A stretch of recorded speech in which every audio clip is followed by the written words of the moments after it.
Asıl harakat kıl Asıl. Asıl harakat kıl. Yemin ederim.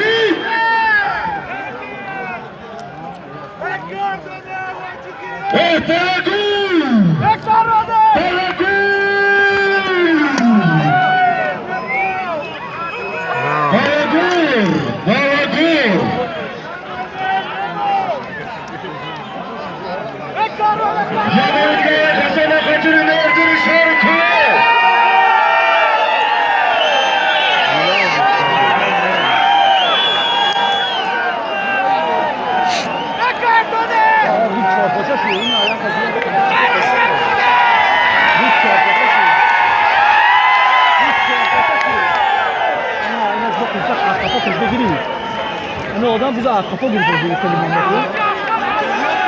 Bana bu veya tigiye girir. Buz da 8 şey diga.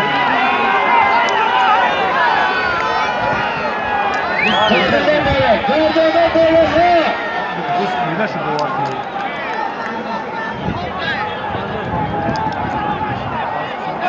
Abi buzaş bak Fatih, buzaş bak.